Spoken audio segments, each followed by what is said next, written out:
This is...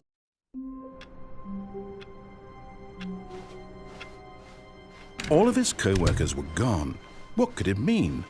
Stanley decided to go to the meeting room. Perhaps he had simply missed a memo.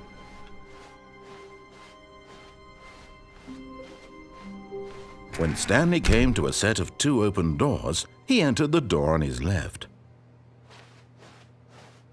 This was not the correct way to the meeting room, and Stanley knew it perfectly well. Perhaps he wanted to stop by the employee lounge first, just to admire it. Ah, yes, truly a room worth admiring. It had really been worth the detour after all, just to spend a few moments here in this immaculate, beautifully constructed room. Stanley simply stood here, drinking it all in.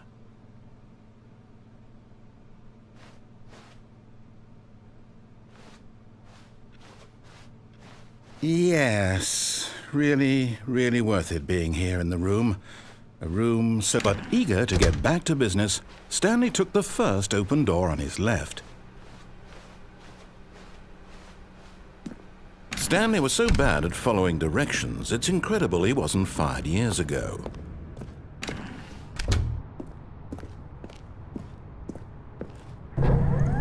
Look, Stanley, I think perhaps we've gotten off on the wrong foot here. I'm not your enemy, really, I'm not.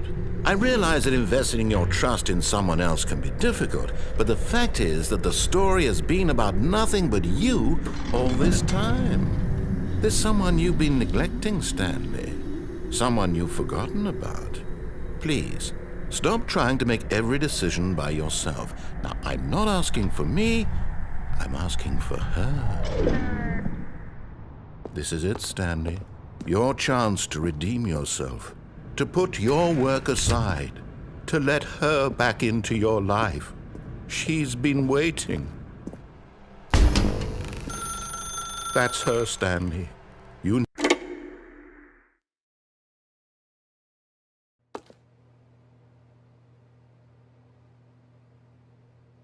Oh, Stanley, is that you? Hold on, sweetie. Sorry to keep you waiting. I'm just pulling the bread out of the oven. All right. Okay, there we go. All right, now, I want you to come in and tell me all about your day. Gotcha. Oh, come on. Did you actually think you had a loving wife who'd want to commit their life to you? I'm trying to make a point here, Stanley. I'm trying to get you to see something. Come inside. Let me show you what's really going on here. This is a very sad story about the death of a man named Stanley. Stanley is quite a boring fellow. He has a job that demands nothing of him, and every button that he pushes is a reminder of the inconsequential nature of his existence. Look at him there, pushing buttons, doing exactly what he's told to do. Now he's pushing a button. Now he's eating lunch. Now he's going home. Now he's coming back to work. One might even feel sorry for him, except that he's chosen this life.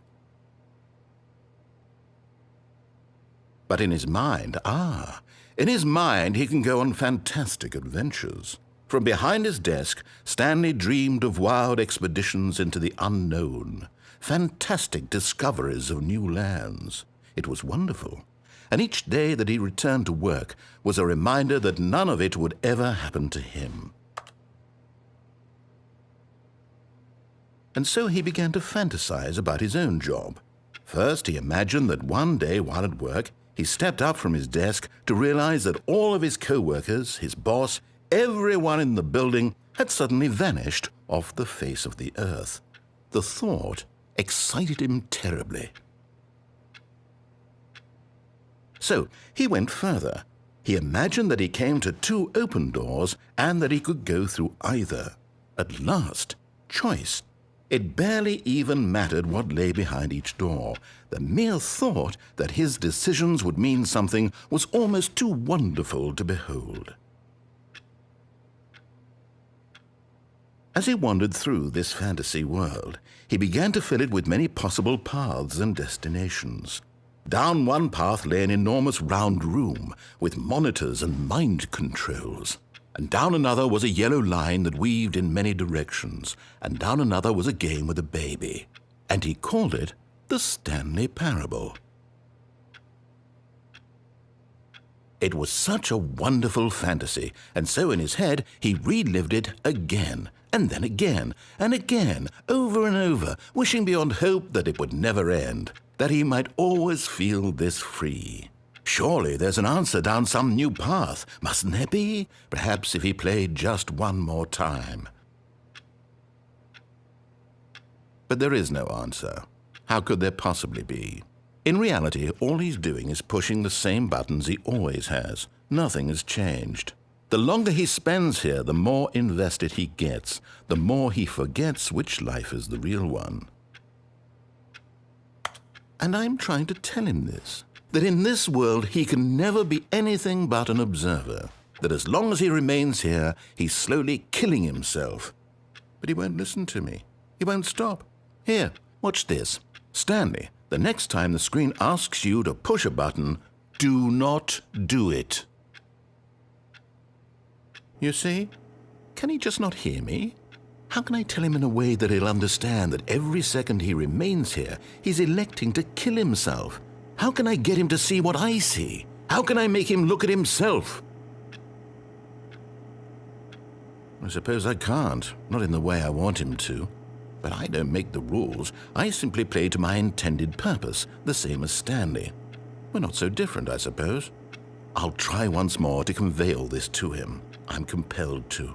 I must. Perhaps, well, maybe this time he'll see. Maybe this time.